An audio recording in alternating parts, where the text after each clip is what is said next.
Let's do this. All right. Hey, you can put it all. Have you told them why? I think, yeah. Have you told your camera why? I'm going to tell them why. Okay, why are we fitting in your car? Okay. Okay, fair question, because this episode starts with the mistake. Hi, I'm Joe Beth. I'm 5'2", and this is Festus, and you're... I'm 6'11". He's 6'11". And somehow, he's about to ride shotgun in my very small car. We thought we were meeting for lunch in San Mateo. Turns out, the restaurant was in San Francisco, so now this is a road trip. And honestly, once we got in the car, the episode I had planned changed.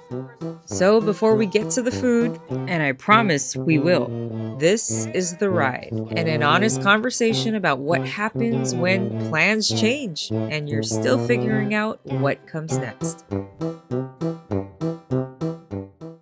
Ezeli on the follow and the foul. His intensity, his toughness is showing off tonight. Ezeli catches. My name is Festus Ezeli, guys. I played in the NBA for 5 years. 4 of those years were for the Golden State Warriors. 1 of those were for Portland. I didn't actually get to play for Portland because I got injured. The injury ultimately took me away from the game of basketball. So when I got hurt, it was really hard for me to be around the game. Just picture a very nasty divorce. And the reason why I say it like that is because I truly loved basketball. And I still do. I love the game, but I want to give you the context of the time when I stopped playing. And it was like my everything. It was part of my identity. I had to really breathe, eat, sleep the game so that I would feel like you have to be that way to be able to play at that level. Yeah. And in doing all that, I felt like I got heartbroken. Their celebration. And it's over. The championship is back in the Bay for the first time in 40 years. Man, what we had to do to earn you, boy. You go from playing in the NBA Finals in front of millions of people to being in a wheelchair for 6 months. Oh my gosh. That was hard for me. So getting out of that point, I couldn't play the game anymore. And it's like watching your wife go be with another man. Oh, ouch. And knowing that you could love her better than he ever could, but You're you just getting couldn't do it deep. anymore. You're getting deep, Festus. Hey, listen, you asked the question, now you want to know how I got into it. Wow. But the reason why I got away from the game, I was doing everything else. I was interning at an ad agency. I was working at a financial firm. I tried to get into venture capital. I worked, what else? I almost started working at a chemical plant. Stop. Where I was like, okay, this is too far. I think I went too far. So you were really trying to find your footing and your purpose after basketball. Over. Yeah, I wanted to start over. Okay. I thought, you know what? I started over in basketball. I started here as a 15-year-old kid. I made it to the NBA. Yep. How hard could anything else ever be? I actually came to a game with one of the owners of the team, and she invited me with her. I didn't want to come. I didn't want to be anywhere around the game, but I came with her anyway. And NBC, who had actually been trying to contact me, like, hey, do you want to do this TV job? Do you want to do a couple hits? It's like, all right, cool. I came on the show. It was really fun. Like, it was almost like, I'm just acting the donkey the whole time. Yeah, you're just being yourself, though. Being myself. Myself is fun. I try to make people smile. Yeah. And obviously, I still love these guys. I love Steph, Draymond, Clay. Like, these guys are my brothers forever. Like, we went through so much together. Andre Iguodala at the time was still here. I think he came back after going to Miami. Wow. This is in 2021, actually. And after doing it that one time, feeling that love again, being around my guys, I was like, man, this is actually a lot of fun. Like, it's so cool. I don't know why I was so mad at the game. Like, it is. Well, it's over. That part of it, my playing life is over. But it's going to be really cool to start this new life. But that process of trying to learn how to speak on camera was so fun to me. I would get butterflies each time, which made me feel like I was doing something that I cared about. Okay.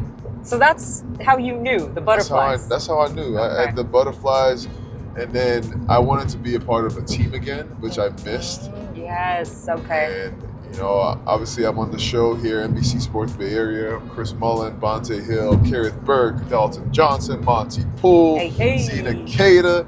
At the end of the day, our job is to make people smile. It is entertainment. I have really enjoyed watching the Warriors' legacy that I was a part of at one point continue. Yep. See Steph Curry continue to play at an incredible level. See Draymond still be here playing at a high level, still continuing to try to reach for more championships since the first one that we won together. I feel like I am a part of what is happening now. Beyond TV and basketball, there's a whole other side of Festus. He speaks to rooms with purpose, he gives back to the kids in Africa, and he's leaning into his love for food through Festus Feasts. Chef Tyler Florence here of Miller & Lux in San Francisco, the best steakhouse in San Francisco. I'm gonna say it because he's not gonna tell you, all right? He's gonna be humble. This is Festus Feasts plus Still Eating Good collab. Still eating good. Still eating good. What does still eating good mean to you? That you're still eating good? No matter what. I mean, yeah, like that you're eating good. The still part of it means that regardless of what's happening, that you're eating good. And the Bay Area is a place where you can eat good regardless. Yeah. Like you could throw a stone and hit 10 good restaurants. You're right. So we still gonna be eating good no matter what. Whether it's There's rain or shine, so many places to eat good. Rain or snow.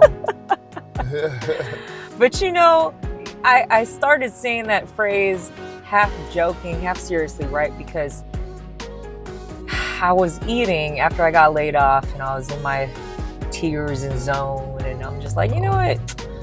I got all this good content still that I have not even like had the opportunity to shine a light on, because I had maybe 6 stories in the bank that when they laid me off, they were like, oh, you don't have to worry about those stories. And I was like, what? That's like telling Picasso to stop painting. Like, these stories, I gotta see them from start to finish. It's like my passion. Like, I'm doing this for them, not for me. You know, and you have to air the story.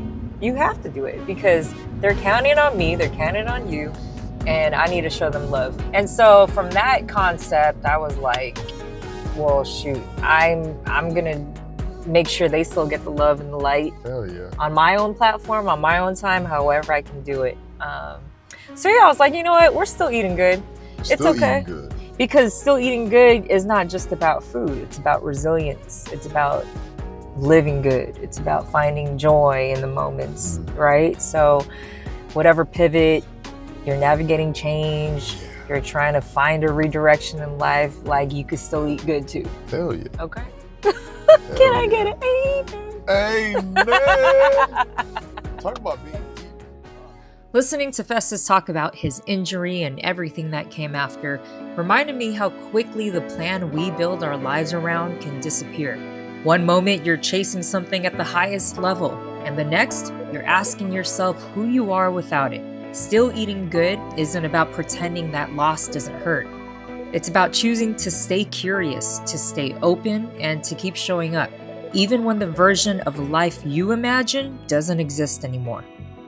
This car ride wasn't supposed to be the episode, but sometimes the in-between moments, the ones before you arrive, are where the real rebuilding happens. Next week, we finally sit down at the table, and the conversation continues, this time through the story of Galviet and the kitchen that's become a place of comfort, culture, and community.